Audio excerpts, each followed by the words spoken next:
একজন নিম্নমানের জান্নাতি, মানে সবচেয়ে শেষের দিকে যারা জান্নাতে যাবে, তাদের সাথেই দুজন করে হুরুন আইন, আহাল পরিবার তো আছেই, গিলমান, পানপাত্র নিয়ে চারপাশে ঘোরাফেরা করো।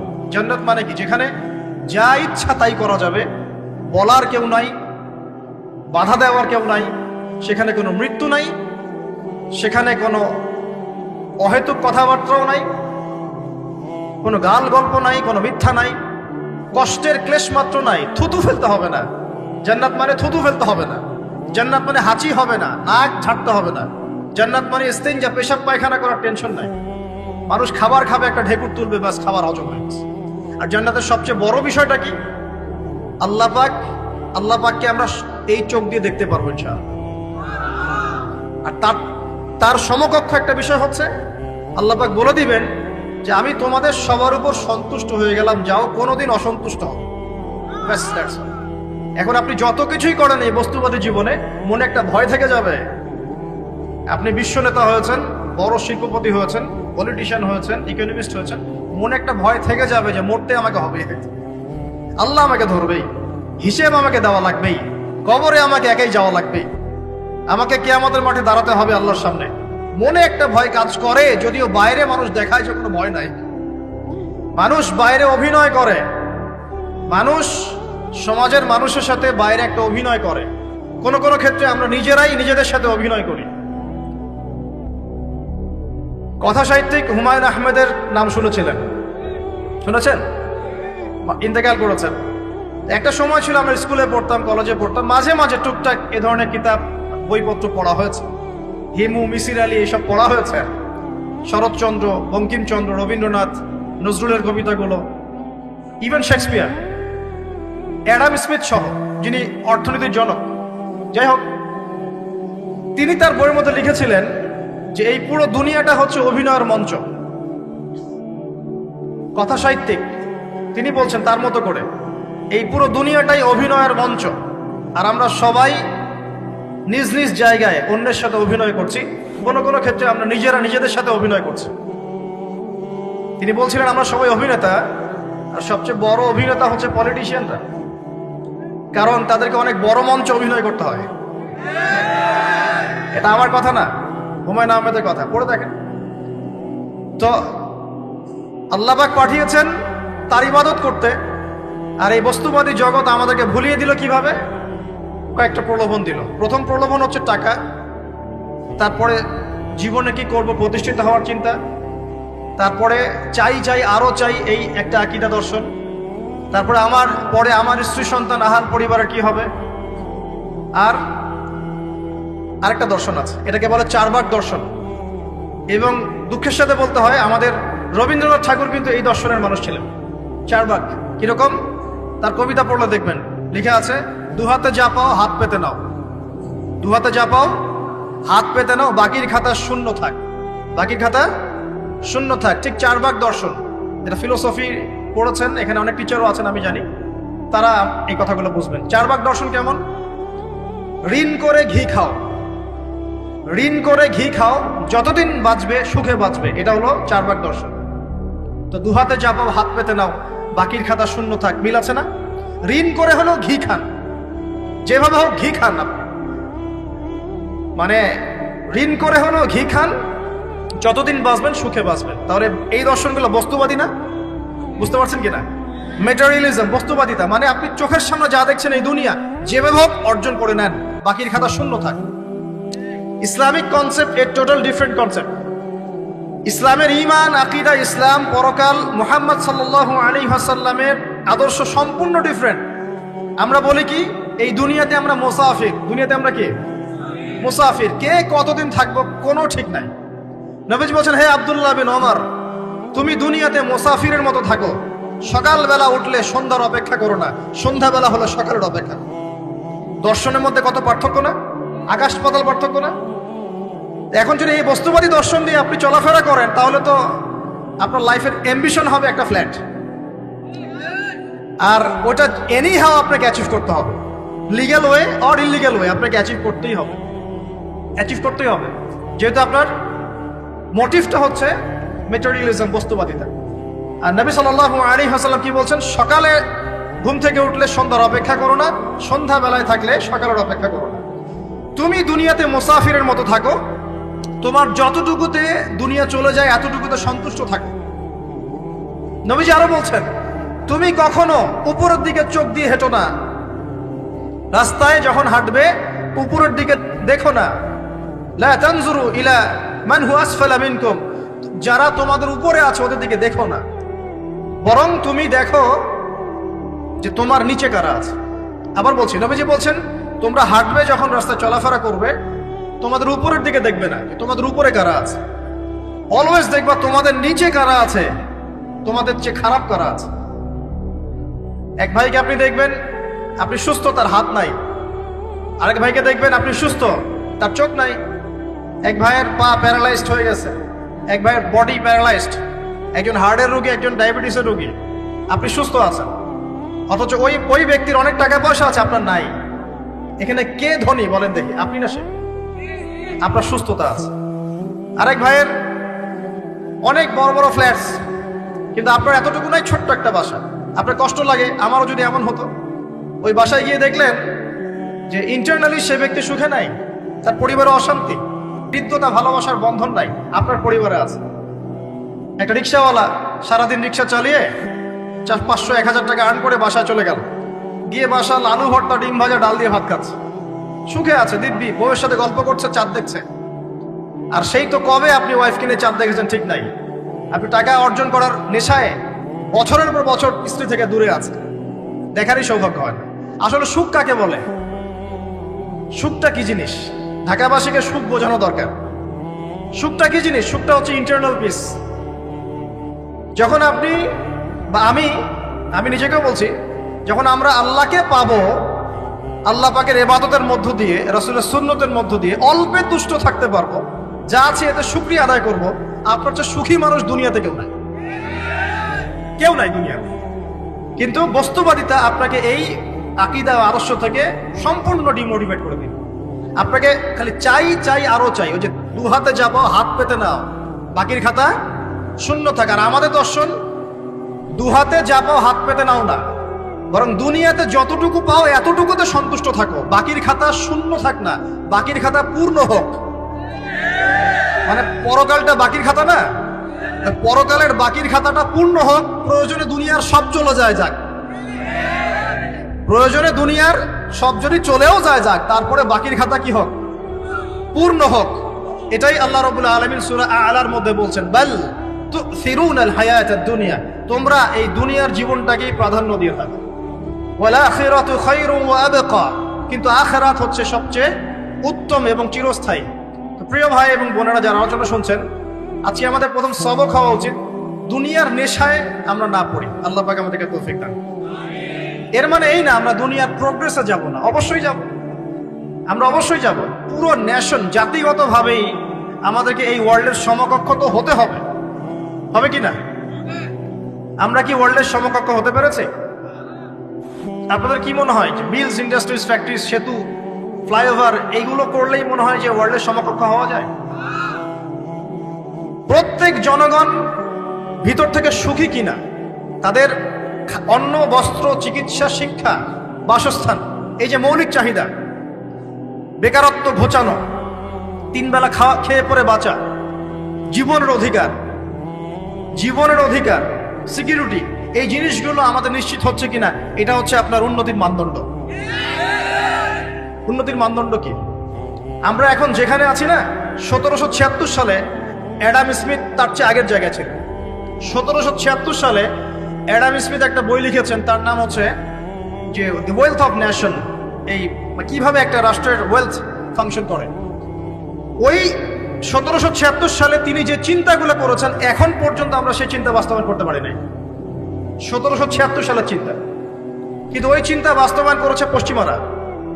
পশ্চিমা সভ্যতা যেটা আপনি দেখছেন দাঁড়িয়ে আছে, এই একটা বইয়ের উপর দাঁড়িয়ে আছে। যেমন একটা এক্সাম্পল দিই, আলোচনাটা কঠিন হয়ে যাবে, অন্যদিকে যাব। আমরা মনে করি যে অর্থনীতি আমরা নিয়ন্ত্রণ করব, ঠিক আছে, অর্থনীতির পুরো বিষয়গুলো আমরা নিয়ন্ত্রণ করে আমরা সমৃদ্ধি নিয়ে আসবো। আসলে বিষয়টা কি জানেন? অর্থনীতির নিজের একটা ফ্লো আছে, ও নিজেই নিজেকে নিয়ন্ত্রণ করে, এবং তার উপর একটা ইনভিজিবল হ্যান্ড থাকে, অদৃশ্য হাত, যেটা আমরা বলি আল্লাহ রাব্বুল আলামিন। আল্লাহ রাব্বুল আলামিন এই পুরো অর্থনীতিকে নিয়ন্ত্রণ করে। আমরা যখন সেটাকে ইন্টারফেয়ার করতে যাব, তখন ইকোনমি কলাপস করে যাবে। এই যে করছে কলাপস।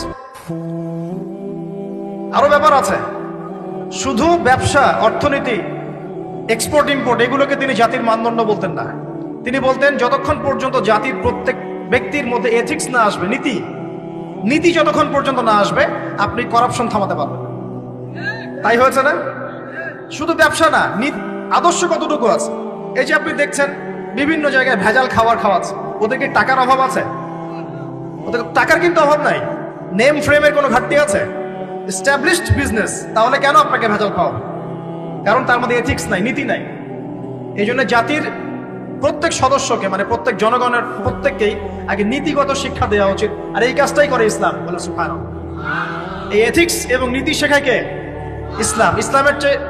ইসলামের চেয়ে সার্বজনীন ভাবে এবং যুগোপযোগী ভাবে কেউই এথিক্স শেখাতে পারবে না। কাগজে কলমে অনেকে অনেক কথা বলতে পারে, প্র্যাকটিক্যালি শেখাবে কে? ইসলাম। এখন বলতে পারেন তাহলে মুসলিমদের মধ্যে দুর্নীতি কেন, মুসলিমদের মধ্যে কেন এই সমস্যাগুলো হয়? উত্তর একটাই, ওই যে স্যার বলে গেলেন, আমি বিভিন্ন ওয়াজে যে এক এক জায়গায় এক এক কথা বলে। উত্তরটা কি? উত্তরটা হচ্ছে যে কোরআন এবং সুন্নাহর সঠিক যে শিক্ষাটা আছে, এই শিক্ষাটা আমরা অনেকেই বাস্তবায়ন করতে পারছি না। এটা আমাদের ব্যর্থতা। এটা কাদের ব্যর্থতা? এটা আমাদের ব্যর্থ। এখানে আমাদের ব্যক্তির স্বার্থ থাকতে পারে, এখানে আমার জ্ঞানের স্বল্পতা থাকতে পারে, আমার ভিতরে অহংকার থাকতে পারে, বা আমি অল্প শিক্ষিত হতে পারি, এবং এমন হতে পারে আমার জ্ঞানটা যুগোপযোগী না। ইসলামিক জ্ঞান আমার মধ্যে আছে, কিন্তু কিভাবে এই জ্ঞান দিয়ে ওয়ার্ল্ডকে ডিল করবো, এই জ্ঞানটা আমার মধ্যে নাই। এই কারণে আমরা হয়তোবা ইসলাম, কোরআন সুন্নাহ হাতে থাকার পরেও এই সমস্যাগুলো ফেস করছি। প্রথম সমস্যা হচ্ছে বস্তুবাদিতা। আল্লাহ পাক আমরা সবাইকে, যারা আলোচনা শুনছে, দুনিয়ার প্রেমিক হওয়া থেকে বাঁচাক বলি আমি। দুনিয়ার প্রেমিক না, প্রেমিক হবো কার? আল্লাহর, আখিরাতে। কতটুকু দাম আছে দুনিয়ার? আল্লাহ পাক বলছেন একটা মাছির পাখার সমানও না। একটা মাছির পাখার কি দাম আছে আপনার কাছে? আল্লাহ পাক বলছেন পুরো দুনিয়ার দাম আমার কাছে যদি একটা মাছির পাখার সমান হতো, তাহলে এই দুনিয়াতে কোনো কাফের মুশরিক পানি পান করতে পারতো না। তার মানে এই দুনিয়াতে যা করো করো, আমার তো কোনো দামই নাই দুনিয়ার। কালকেই তো আমি দুনিয়া ধ্বংস করবো। আর ওই যে দুই জাতির কথা বললাম, জিন এবং মানব জাতি, আপনারা সূরা আর রহমান পড়বেন। রহমান নামটা অনেক ব্যাপক, দয়াময়ের নাম। তার মানে আল্লাহ পাক মার্সিফুল, মোস্ট মার্সিফুল। কিন্তু এই সূরা আর রহমানেই একটা ভয়ঙ্কর আয়াত আছে, কি? সানাফরুগু লাকুম আইয়ুহাস সাকলান। হে মানুষ এবং জিন, হে মানুষ এবং জিন, শীঘ্রই আমি তোমাদের দুইটা জাতিকে ডিল করার জন্য ফারেক হচ্ছি, অপেক্ষা করতে থাকি। মানে আল্লাহ পাক কুল্লু ইয়াউমিন হুয়া ফি শাআন, মানে আল্লাহ পাক কি করেন? সব সময় তার কাজে ব্যস্ত আছে। মহাবিশ্বের তো গ্রহ, নক্ষত্র, গ্যালাক্সির অভাব নাই, মাখলুকের কোনো অভাব নাই। আল্লাহ পাক প্রত্যেকটা মুহূর্তেই তার কাজে ব্যস্ত আছেন, তার কাজে শানে ব্যস্ত আছেন। কিন্তু এই ব্যস্ততা থেকে ফারেক হবেন কাদের জন্য? মানুষ আর জিনের জন্য। সুবহানাল্লাহ। মানুষ আর জিনের জন্য আল্লাহ পাক বলেন সানাফরুগু লাকুম আইয়ুহাস সাকলান। দাঁড়াও, দুনিয়ার মধ্যে এইসব করে বেড়াচ্ছ, তোমাদের দুই জাতির জন্য আমি অচিরেই ফারেক হব ইনশাআল্লাহ। ওইটাই হলো কিয়ামতের দিন। যদি ওই দিনটা আমরা মাথায় রেখে চলি, ইনশাআল্লাহ আমরা কেউ বস্তুবাদী হব না ইনশাআল্লাহ। আল্লাহ পাক আমাদের সবাইকে দুনিয়ায় মুসাফিরের মতো থাকার তৌফিক দান করুন। আমরা উন্নতি করব, অবশ্যই অগ্রগতি করব, আমরা সবকিছুই করব, কিন্তু দুনিয়ার পূজায় ডুবে যাব না। এটা একটা বড় চ্যালেঞ্জ। মানে মধ্যমপন্থী থাকতে হবে, না একদম গোলালু মার্কা আর না চরমপন্থী, মাঝামাঝি থাকার চেষ্টা করতে হবে। আল্লাহ তৌফিক দান করুন। ঢাকাবাসীর জন্য এর চেয়ে বড় কোনো নসিহত হতে পারে না। ঢাকা থেকে, ঢাকার মতো যত মানে সিটিজ, মেগা সিটিজ আছে সারা ওয়ার্ল্ডে, তাদের জন্য এটাই প্রথম নসিহত, বস্তুবাদিতা ত্যাগ করতে হবে। বস্তুবাদী। আল্লাহ পাক আমাদের সবাইকে বাকির খাতা পূর্ণ করার তৌফিক দান করুন। এখন একটা লক্ষ্য পেলাম, কি জন্য দুনিয়া এসেছি? আল্লাহর ইবাদত করার জন্য। এখন অনেকে ভুল বুঝে প্রশ্ন করতে পারে, তাদের জ্ঞানের স্বল্পতা। আমি ওদেরকে দোষারোপ করব না, কারণ আমাদের শিক্ষার সমস্যা আছে। আমরা তো সবার মাঝে ইসলামিক সার্বজনীন শিক্ষা দিতে পারছি না। এই কারণে অনেকে প্রশ্ন করতে পারে, তাহলে কি সারা জীবন আল্লাহ বিল্লাহি করতে হবে?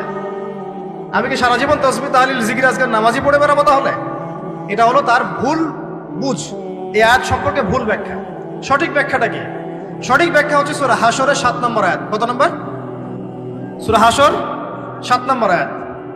আল্লাহ পাক বলছেন ওয়ামা আতাকুমুর রাসূলু ফাখুযুহু, রাসূলুল্লাহ সাল্লাল্লাহু আলাইহি ওয়াসাল্লাম তোমাদেরকে যা যা দিয়েছেন সব নিয়ে নাও। ওয়ামা নাহাকুম আনহু ফান্তাহু, রাসূল যা থেকে বিরত থাকতে বলেছেন সমস্ত বিষয় থেকে দূরে থাকো। এখন এই আয়াতটাকে সামনে রেখে কোরআন সুন্নাহকে যদি আমরা ঘাঁটি, আমরা দেখব রাসূলুল্লাহ সাল্লাল্লাহু আলাইহি ওয়াসাল্লাম পেশাব পায়খানা ইস্তেনজা করা থেকে শুরু করে রাষ্ট্র চালানো পর্যন্ত প্রতিটা কাজের হেদায়েত দিয়ে গেছেন। আলহামদুলিল্লাহ, এটা কেউ মানি বা না মানি দিয়ে গেছেন, এটা বিশ্বাস করতে হবে। আমল করতে পারি বা না পারি, নবী দিয়ে গেছেন, বিশ্বাস করতে হবে। দলিল চাচ্ছেন, আপনি সহিহ বুখারী খোলেন, মুসলিম খোলেন, তিরমিজি, নাসাই, আবু দাউদ এগুলো খোলেন, দেখবেন আপনি ইস্তেনজা করবেন কিভাবে, বসবেন কিভাবে, ঢোকার সময় কোন পা দিয়ে ঢুকবেন, বের হওয়ার সময় কোন পা দিয়ে বের হবেন, ইস্তেনজা করার সময় কথা বলতে পারবেন কিনা, কতটুকু বলতে পারবেন, গোসল কেমন করে করবেন, ওযু কিভাবে করবেন, আপনি আগে কি পা থেকে শুরু করবেন নাকি হাত থেকে শুরু করবেন, কিভাবে নামাজ পড়বেন, আগে গিয়ে কি সাজদা করবেন নাকি ইকামত হবে, আজান হবে, আল্লাহু আকবার তাকবীর দিবেন, কিভাবে নামাজ শেষে বের হয়ে আপনি ব্যবসায় চলে যাবেন, কিভাবে আপনি ব্যবসা করবেন, কিভাবে চাকরি বাকরি করবেন, সমাজের মানুষের সাথে মেলামেশা করবেন, মানুষকে দিনের দাওয়াত দিবেন, ইভেন কিভাবে আপনাকে যদি আল্লাহ ক্ষমতা দেন আপনি কিভাবে সোসাইটি মেনটেন করবেন, সমাজ এবং রাষ্ট্র মেনটেন করবেন, প্রতিটা হেদায়েত খুঁটিনাটি কোরআন এবং সুন্নাহ দিয়েছে আমাদেরকে। এই বিশ্বাস আগে রাখতে হবে। এই বিশ্বাস না রাখলে কেউ মুসলিম হতে পারবে না। I am very sorry to say, এই বিশ্বাস না করলে কেউ মুসলিম হতে পারবে না। আগে বিশ্বাস, তারপরে কাজ করতে পারেন কিনা সেটা পরের ইস্যু। এবং আমি বলে দিচ্ছি, এই যুগে আপনি 100% পারবেন না। সিম্পল, এই যুগে আপনি 100% পারবেন না, এটা স্বাভাবিক। কারণ এই পুরো বিশ্বটা তো ইসলামাইজড না। পুরো বিশ্ব কি ইসলামাইজড? বরং পুরো বিশ্বটা কুফরের উপর আছে। কিসের উপর আছে? পুরো ওয়ার্ল্ডটাই কুফরের উপর আছে, পুরো ওয়ার্ল্ডটাই। একটা এক্সাম্পল দিয়ে আমি প্রমাণ করতে পারি, একটা এক্সাম্পল খালি। আল্লাহ পাক বলছে সূরা মুলক, রাতের বেলা পড়তে হয় না সূরা মুলক? রাতের বেলা সূরা মুলক পড়তে হয়, যে পড়বে তার কবরের আযাব হবে না ইনশাআল্লাহ। কবরের আযাব থেকে আল্লাহ পাক তাকে বাঁচাবেন ইনশাআল্লাহ। সূরা মুলক তেলাওয়াত করতে হবে রাতের বেলা। এই সূরার প্রথম আয়াতে আল্লাহ বলেছেন তাবারাকাল্লাযী, বরকতময় সেই আল্লাহ, বিয়াদিহিল মুলক, যার হাতে পুরো মহাবিশ্বের ক্ষমতা। কার ক্ষমতা? তাবারাকাল্লাযী বিয়াদিহিল মুলক, বরকতময় সেই আল্লাহ যার হাতে পুরো মহাবিশ্বের ক্ষমতা, সার্বভৌমত্ব। ক্ষমতার বাংলা কি বলতে পারি আমরা? এটাকে ইংরেজিতে আপনারা কি বলেন? আপনারা বলেন সভারেন্টি। কি বলেন? সভারেন্টি বিলংস টু আল্লাহ। এখানে সভারেন্টি বিলংস টু কি? আল্লাহ। কিন্তু এই পুরো বিশ্বের সার্বভৌমত্বের মালিক কি এখন আল্লাহ বাকি আছে? মানুষ নিজের হাতে নিয়ে নিয়েছে। কথা বুঝতে পারছেন না? পুরো বিশ্বে আল্লাহর সার্বভৌমত্ব চলে এখন, মানুষের সার্বভৌমত্ব চলে এখন। তো পুরো ওয়ার্ল্ডটাই কুফরের উপর আছে না? বিশ্বটাই কুফরের উপর। এখন বাদ দেন, এই ওয়ার্ল্ডে আপনি 100% ইসলাম ডিল করতে পারবেন না, সিম্পল। কিন্তু আগে বিশ্বাস করেন যে একদম টয়লেট থেকে শুরু করে আসমান পর্যন্ত সবকিছুই হেদায়েত কোথায় আছে, কোরআন শুনে আছে কি নাই? এখন মানতে পারি না, সেটা আলাদা ইস্যু। কেউ বিশ্বাস করেছে, মানতে পারে না, আল্লাহ তাকে মাফ করে দেবে ইনশাআল্লাহ। বিশ্বাস করেছি, মানতে পারিনি, আল্লাহ মানে বিশ্বাস করেছি, আমল করতে পারি নাই, হে আল্লাহ আমল করতে গিয়েছি, প্রতিবন্ধকতা পেয়েছি, সমাজ এমন ছিল না, বিশ্ব এমন ছিল না, আমি পারি নাই, আল্লাহ মাফ করে দাও। ইনশাআল্লাহ আল্লাহ মাফ করে দেবে ইনশাআল্লাহ। কারণ আল্লাহ পাক বলেছেন, কারো আমল নামায় যদি শিরকের পাপ না থাকে, যে কোনো গুনাহ আল্লাহ যাকে ইচ্ছা মাফ করে দেবে। আমল নামায় এখানে শিরকের পাপ রাখা যাবে না, যে কোনো গুনাহ আল্লাহ যাকে ইচ্ছা মাফ করতে পারেন। বুঝাচ্ছি, মনে করেন একজন জেনা করেছেন, আল্লাহ মাফ করুন। ওই জেনাকার ব্যক্তি যদি বিনা তওবাতেও মারা যায়, তওবা করে নাই, বিনা তওবাতেও মারা যায়, কাল কিয়ামতের মাঠে আল্লাহ পাক তাকেও মাফ করতে পারেন। আল্লাহু আকবার। কিন্তু একজন ব্যক্তি শিরক করেছে, তওবা না করে মারা গেছে, আল্লাহ তাকে মাফ করবে। এখন শিরকের পাপ ছাড়া যে কোনো পাপ আল্লাহ মাফ করবেন ইনশাআল্লাহ। সো আগে আকীদা পোষণ করি যে হ্যাঁ, কোরআন সুন্নাহয় সবকিছুর সমাধান আছে আল্লাহ। এখন আমি আমল করতে গিয়ে হয়তো পারছি না, এখন আমার বিশ্বাস চলমান বিশ্বের সাথে সাংঘর্ষিক হচ্ছে, এবং এই বিশ্বাসকে দমিয়ে দেওয়ার জন্য কি করা হচ্ছে? এই বস্তুবাদিতার মতো আদর্শগুলো আপনার সামনে তোলা হচ্ছে। এখানে উত্তরটা কি? এখানে উত্তরটা হচ্ছে, দেখুন, ইবাদত মানে শুধুমাত্র নামাজ, রোজা, হজ, যাকাত নয়। ইবাদত মানে শুধুমাত্র নামাজ, রোজা, হজ, যাকাত নয়, বরং আমার জীবনের প্রতিটা সেক্টরই ইবাদত বলে কাউন্ট হবে যদি আমি সেই কাজটাকে নবীর সুন্নাত অনুযায়ী করতে পারি। আমার কথা কি বুঝতে পারছেন? এই হলো ব্যাখ্যা, ওয়া মা খালাকতুল জিন্না ওয়াল ইনসা ইল্লা লিয়াবুদুন। আমি জিন আর মানুষকে শুধু আমার ইবাদত করার জন্যই সৃষ্টি করেছি। আপনার ইস্তেঞ্জা করাটা ইবাদত। সুবহানাল্লাহ। আমার ইস্তেঞ্জা করা কার প্রয়োজন? আমার না ইসলামের, না আল্লাহ পাকের? নাউজুবিল্লাহ। ইস্তেঞ্জা কার জন্য করি? আমার প্রয়োজন। আমাকে এখন ইস্তেঞ্জা করতে হবে, কষ্ট দিচ্ছে আমাকে। খাবার খাবেন, কার জন্য খাচ্ছেন? আমার জন্য নয় কি? আমার জন্য। আপনি ব্যবসা করছেন, কার জন্য? আমার জন্য, আমার স্ত্রী সন্তান, আমার পরিবারের জন্য। আপনি সমাজ চালাচ্ছেন কার জন্য? আপনার জনগণের জন্য। এখানে স্বার্থ কার? মানুষের না আল্লাহ? আমার স্বার্থ, আমার স্বার্থে আমি এই সব কাজগুলো করব, নবীর সুন্নাহ অনুযায়ী করব, তাহলে দুনিয়াবি কাজগুলোতেও আল্লাহ পাক নেকি দিয়ে দিবেন ইনশাআল্লাহ। কেমন দুনিয়াবি কাজ? স্ত্রী সহবাস করা, স্ত্রীর সাথে ভালোবাসা, প্রণয় বিনিময় করা। আপনি স্ত্রীর দিকে তাকিয়েছেন, নেকি হয়েছে। স্ত্রীর হাতটা ধরেছেন, নেকি হয়েছে। স্ত্রীকে আদর করেছেন, নেকি হয়েছে। তার মুখের মধ্যে ভাত তুলে দিয়েছেন, নেকি হয়েছে। আপনার ছেলেকে আদর করে কোলে নিয়েছেন, নেকি হয়েছে। মা ছেলেকে দুধ পান করাচ্ছে, নেকি হচ্ছে। আপনি ভাইকে 5টা টাকা দিয়ে সহযোগিতা করলেন, নেকি হচ্ছে। একজন এসে বসতে পারছে না, জায়গা ছেড়ে দিলেন, নেকি হচ্ছে। ইভেন রাস্তায় হাঁটছেন, এক মুসলিম ভাইয়ের সাথে সাক্ষাৎ হলো, সালাম দিলেন, মুচকি হাসি দিলেন, নেকি হয়ে গেল। তাহলে আমরা কিভাবে বলতে পারি যে ইসলাম কি শুধু নামাজ, রোজা, হজ জাকাতকেই স্বীকৃতি দেয়? এগুলো করতেই দুনিয়াতে আসছি, নাকি সব কাজই ইবাদত? আমার আলোচনা কি কঠিন হয়ে যাচ্ছে? আমাদের জীবনের প্রতিটা কাজই ইবাদত, যদি সেটা রাসূল সাল্লাল্লাহু আলাইহি ওয়াসাল্লামের সুন্নাহ মতো করা হয়। 3টা জিনিস খেয়াল রাখতে হবে। কয়টা জিনিস ভাই? এক, সেই ইবাদত হতে হবে আল্লাহর সন্তুষ্টির জন্য। এই যে আমি স্ত্রীর মুখে ভাত তুলে দিচ্ছি, তার কাছ থেকে কিছু পাওয়ার আশায় নয়, আমি দিচ্ছি আল্লাহর সন্তুষ্টির জন্য। আমি যে একজন মুসলিম ভাইকে হাসি মুখে সাক্ষাৎ করলাম, ও আমাকে ভালো বলবে, পরে আমাকে হেল্প করবে, এমন এই জন্য নয়, আল্লাহ পাক সন্তুষ্ট হবেন তাই। আমি নামাজে দাঁড়িয়েছি, লোকে আমাকে ভালো বলবে এই জন্য দাঁড়াই নাই। দাঁড়িয়েছি কেন? যাতে আল্লাহ আমাকে কালকে আমাদের মাঠে বাঁচাবে। আমি দাড়ি ছেড়ে দিয়েছি কেন? মানুষ আমাকে হুজুর বলবে তাই, এই জন্য নয়। বরং আল্লাহর রাসূলের সুন্নাত জীবিত করেছি, ইনশাআল্লাহ আমি 50 জন শহীদ সাহাবীর নেকি পাবো ইনশাআল্লাহ। কেন আমি টাকনুর নিচে কাপড় পরছি না? কারণ কি মানুষ আমাকে বলবে নতুন ফ্যাশন? না, আমি এই কারণে পড়ছি যাতে রাসূল সাল্লাল্লাহু আলাইহি ওয়াসাল্লাম কালকে আমাদের মাঠে এই সুন্নাহর উপর আমল করার জন্য আমার পক্ষে সুপারিশ করেন। আমার ইবাদত, আমার পর্দা, আমার পরিবার, আমার ব্যবসা, আমার অর্থনীতি, আমার পলিটিক্স, সবকিছু আল্লাহর জন্য করব।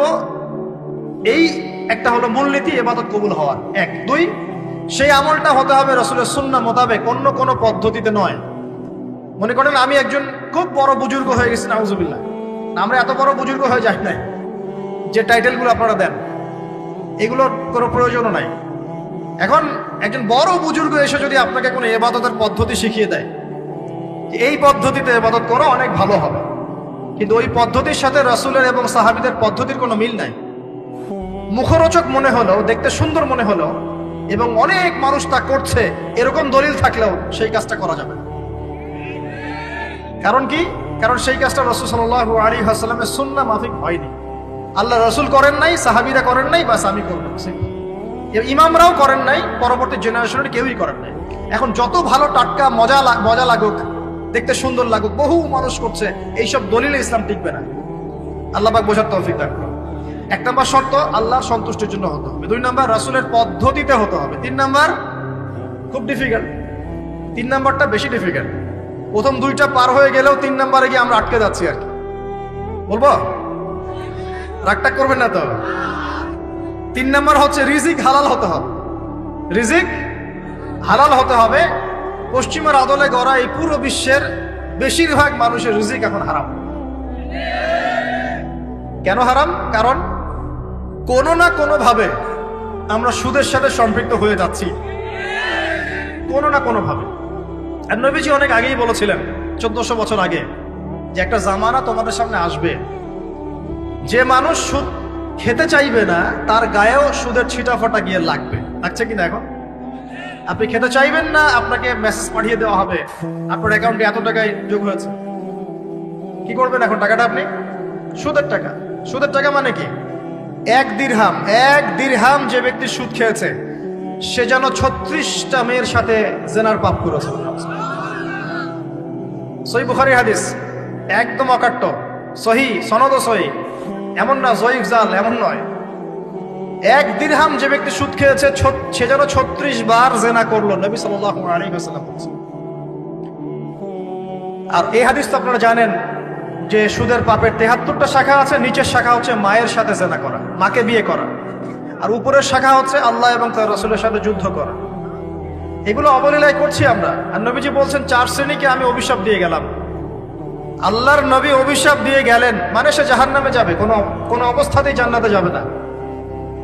ইল্লা মাশা আল্লাহ। 1 যে সুদ খায়, 2 যে সুদ দেয়, 3 সাক্ষী থাকে, 4 লিখে রাখে। এখন বলেন এই সিস্টেমের বাইরে কতজন মানুষ আছে? এর বাইরে আবার আছে যাকাত না দেয়া, সম্পদ হারাম হয়ে যাচ্ছে। এর উপর আবার আছে ঘুষ যা না দিলে অনেক সময় চাকরি বাকরি হয় না। আর আস্তে আস্তে এগুলো আমরা ট্রেডিশন বানিয়ে নিয়েছি। এক সময় আমরা, শোনেন, এটাকে বলা হয় নিউট্রালাইজেশন, মানে স্বাভাবিকীকরণ। খুব কঠিন টার্ম বলে ফেলছি মনে কিছু কিছু।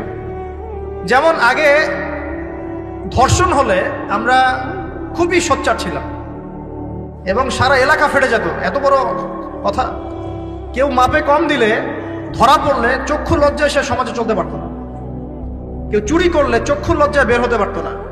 আস্তে আস্তে আস্তে আস্তে আস্তে আস্তে এই যে মাপে কম দেয়া বলেন, সুদ বলেন, জেনা বলেন, আস্তে আস্তে পাপগুলোকে আমরা নিউট্রালাইজেশন করে ফেলেছি, নিউট্রালাইজ হয়ে গেছে। হ্যাঁ, ধর্ষণ ডেইলি 4-5টা হয়, সুদ সবাই খায়, আমিও খাই, জেনা তো সবাই করে, বয়ফ্রেন্ড গার্লফ্রেন্ড ফ্রি মিক্সিং আছে, আমি করলে সমস্যা কি? ওর তো 4টা, আমার তো মাত্র 1টা। ওর চেয়ে আমি ভালো। ওর 5টা বয়ফ্রেন্ড, আমার তো 1টা। ওর 4টা গার্লফ্রেন্ড, আমার তো 1টা। আমি তো ভালো। আমার ছেলে খুব ভালো, শুধু মাঝে মাঝে একটু ড্রিঙ্কস করে, ব্যাপারটা এরকম আর কি। তো এই যে পাপকে নিউট্রালাইজেশন করা হচ্ছে আস্তে আস্তে, স্বাভাবিকীকরণ। এই ফ্লোতে আমরা মোটামুটি সবাই পড়ে গিয়ে এখন রিজিক হারাম হয়ে যাচ্ছে। ঘুষ দিতে হয় না, চাকরি হবে না। আবার দেখেন, জাকাত না দেওয়ার মধ্য দিয়ে রিজিক হারাম করে ফেলছি, সুদ খাওয়ার মধ্য দিয়ে করছি, ঘুষ নেওয়ার মধ্য দিয়ে করছি, কোনো কোনো ক্ষেত্রে করাপশন, অন্যের সম্পদ আত্মসাতের মধ্য দিয়ে করছি। এর বাইরে যারা ব্যবসা করছি, আমরা যে দুধে দেওয়া তুলসী পাতা এমনও নয়, কোনো কোনো সময় মাপে কম দিচ্ছি। এই যে টাটকা জিনিস বলে ভেজাল খাওয়াচ্ছি, 3 দিনের বাসি তেল দিয়ে ইফতার রান্না করে খাওয়াই দিবে, বলবে একদম টাটকা জিনিস। রমজান মাস আসছে সামনে না, কত যে মানুষ বের হবে যারা তারাবির নামাজ পড়বে, একদম 20 রাকাত, ওখানে রাকাত নিয়ে ঝগড়া হবে। ঠিক ওরাই যখন দেখবেন বিকেলে দুপুরে ইফতার বিক্রি করবে, বিভিন্ন পণ্য বিক্রি করবে, দেখবেন যে দুনিয়ার বাসি পচা আপনাকে খাওয়াই দিবে। এই শ্রেণীর মানুষের ধারণা যে লা ইলাহা ইল্লাল্লাহ শুধু মসজিদে আছে, বাজারে নাই। এটা ধারণা, লা ইলাহা ইল্লাল্লাহ মুহাম্মাদুর রাসূলুল্লাহ, এটা মসজিদে আছে, বাজারে, সমাজে, অন্য জায়গায় নাই। এটা তাদের ধারণা। তাদের এই ধারণা অচিরেই ভাঙবে যখন মৃত্যুর দূত চলে আসবে, তখন বুঝবে লা ইলাহা ইল্লাল্লাহ একটা সার্বজনীন কালিমা, যেটা জীবনের সব ক্ষেত্রেই চলতে হবে। আল্লাহ পাক আমাদেরকে বোঝার তৌফিক দান। ব্যবসা করছি আলহামদুলিল্লাহ, অ্যাটলিস্ট সুদ খাচ্ছি না। তবে এতটুকু মনে রাখবেন, ব্যবসায়ীদের অসততার কারণে, আমানতের খেয়ানতের কারণে একটা আযাব আসে। হাদিসের মধ্যে আসছে একটা আযাব আসে। নবীজি বলেছেন, যখন একটা জাতির ব্যবসায়ীরা মাপে কম দেওয়া শুরু করে, মিথ্যা কসম করে পণ্য বিক্রি করা শুরু করে এবং আমানতের খেয়ানত করে, তখন ওই জাতির উপর দুর্ভিক্ষ চাপিয়ে দেওয়া হয়। কি চাপিয়ে দেওয়া হয়? দুর্ভিক্ষ চাপিয়ে দেওয়া হয়। মনে করছেন যে হয়তো দুর্ভিক্ষ নাই, পুরো ওয়ার্ল্ড ওয়াইড একটা নীরব দুর্ভিক্ষ চলছে এখন আস্তে আস্তে। সকালে একটু আগে বলেছিলাম না, গরিব মানুষ আলু ভর্তা, ডাল আর ডিম ভাজা দিয়ে ভাত খেত আগে। এখন তারা বলে আমরা ডিমই দেখতে পারি না চোখে। ডিমও খাওয়ার এখন সামর্থ্য হচ্ছে না অনেকেরই। আপনি শোনেন, আমি একটা জব করতাম, মনে করেন স্যালারি পেতাম 5,000 টাকা, এখন পাচ্ছি 10,000 টাকা। কিন্তু 10,000 টাকা স্যালারি পাওয়ার পরেও আগে 5,000 টাকা দিয়ে আমি সংসার চালাতে পারতাম, এখন 10,000 টাকা দিয়ে পারছি না। কারণ কি? কারণ হচ্ছে মুদ্রাস্ফীতি, দ্রব্যমূল্যের ঊর্ধ্বগতি, এর পাশাপাশি আছে আমানতের খেয়ানত করা, করাপশন এবং কিছু অসৎ ব্যবসায়ীর এই দুরভিসন্ধি। এসবের কারণে সাফার করছি কারা? আপনি তো সাফার করবেন না, কারণ আপনার তো ফ্ল্যাট আছে বড়।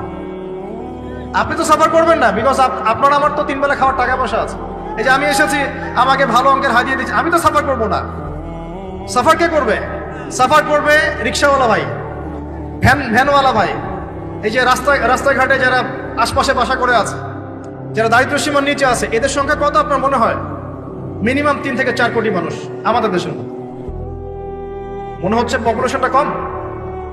উমর রাদিয়াল্লাহু আনহু বলতেন, আমি ভয় করি যদি আমার অধীনে একটা মেষপালক, মানে যে মেষ চড়ায়, এই মেষপালক এবং তার মেষ যদি না খেয়ে মারা যায়, আমি ভয় করি আল্লাহ কাল কিয়ামতের মাঠে আমাকে দাঁড় করিয়ে বলবেন, হে ওমর, তোমার তত্ত্বাবধানে এই ব্যক্তি না খেয়ে মরল কেন? এগুলো হিস্ট্রি হয়ে গেছে জাদুঘরে, এগুলো কোথায়? যা মিউজিয়ামে, হিস্ট্রি মিউজিয়ামে। কিন্তু এটাই ইসলাম। এখন সলিউশন কি? একটু এই জায়গায় কথা বলে সামনে যাই, একটু মনোযোগ দেন। সলিউশনটা কি? প্রথম কথা হচ্ছে আমাদের সবাইকে আমানতদার হতে হবে ভাই, প্লিজ। যে যার জায়গা থেকে আমানতের পরিচয় দিয়ে আল্লাহ পাক তৌফিক দান করুন।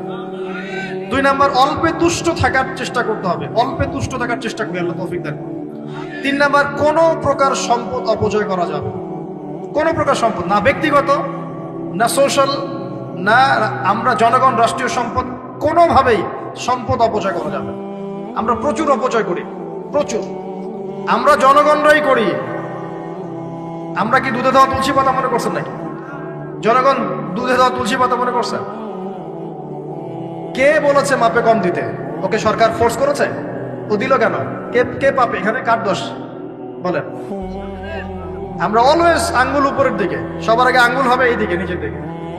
আমরা অলওয়েজ মানুষের ফেস দেখার চেষ্টা করি। আগে ফেস দেখবো আয়নায়, নিজের ফেস, তারপরে মানুষের ফেস। আমরা মাপে কম দিই। আমরাই তো সুদ খাচ্ছি, আমরাই ঘুষ নিচ্ছি, আমরা দুর্নীতি করছি, আমরা মানুষের সম্পদ অন্যায়ভাবে হস্তক্ষেপ করছি, আমরা রাষ্ট্রের সম্পদ অপচয় করছি। আমরা সিগন্যাল দিয়েছে, আপনি মানলেন না। তো সিগন্যাল দিয়েছে, মানলেন না। এখানে তো আপনি খেয়ালত করলেন। টোল দিয়েছে, টোল, আপনি ফুস করে গাড়িটা টান দিয়ে চলে গেলেন, আপনি তো খেয়ালত করলেন এখানে। এই ট্যাক্স তো রাষ্ট্রের পাওনা ছিল, দীর্ঘদিন বিল পড়ে আছে, আপনি দিচ্ছেন না বিল, ট্যাক্সের টাকা দিচ্ছেন না, বিল দিচ্ছেন, আপনি তো খেয়ালত করছেন। এই হিউজ অ্যামাউন্ট অফ যদি করাপ্টেড মানিগুলোকে এক জায়গায় করা যায় না, বাংলাদেশ হবে নিউ ইয়র্ক একদম এক থেকে নিবে। বস্তুবাদিতার কথা বলছি, বস্তুবাদিতার দিক থেকে, কনস্ট্রাকশন এইসবের দিক থেকে আর কি, life, first lane of life, এই দিক থেকে যে জিডিপি এরকম থাকবে যদি সব করাপশনের টাকাগুলোকে আপনি জড়ো করতে পারতেন। কিভাবে সম্ভব? কে নিবে এই উদ্যোগ? আল্লাহ পাক এমন ব্যক্তিত্ব উপর থেকে নিয়ে আসুন বলি আমি।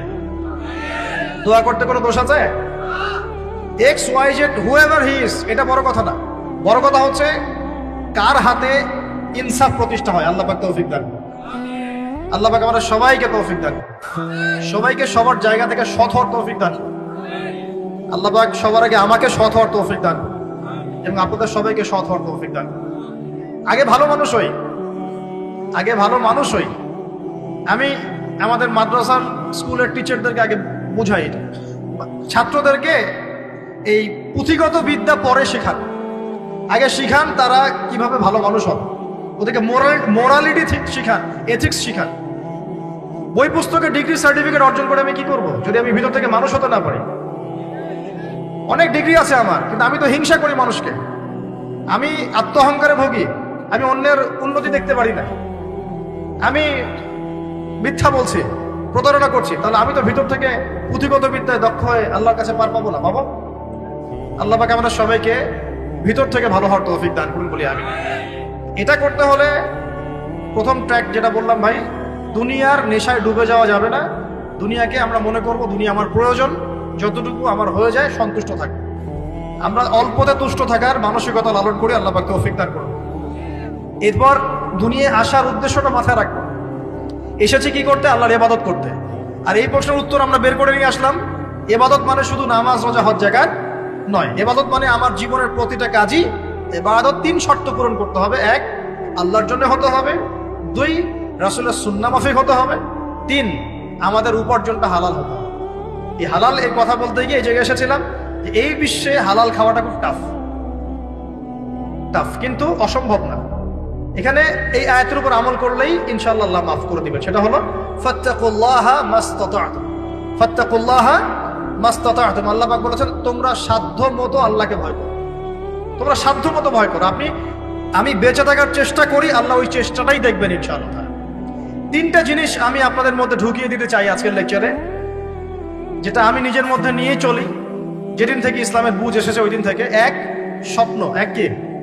স্বপ্ন, আপনি স্বপ্ন দেখতে শেখেন, ড্রিম বিগ, ড্রিম বিগ, আপনি বড় স্বপ্ন দেখতে শেখেন। স্বপ্ন দেখেন যে ইনশাআল্লাহ একদিন পুরো বাংলাদেশ কেন পুরো বিশ্বে ইসলামের জয় জয়কার হবে ইনশাআল্লাহ। কথিত ইসলাম না, প্রকৃত ইসলাম ইনশাআল্লাহ। কথিত আর প্রকৃত ইসলাম কিন্তু এক না। কথিত ইসলাম মানে ইসলামের নামে ধর্ম ব্যবসাও আছে, ইসলামের নামে মাজার পূজা আছে, ইসলামের নামে অনেক ভণ্ডামি আছে, আছে না?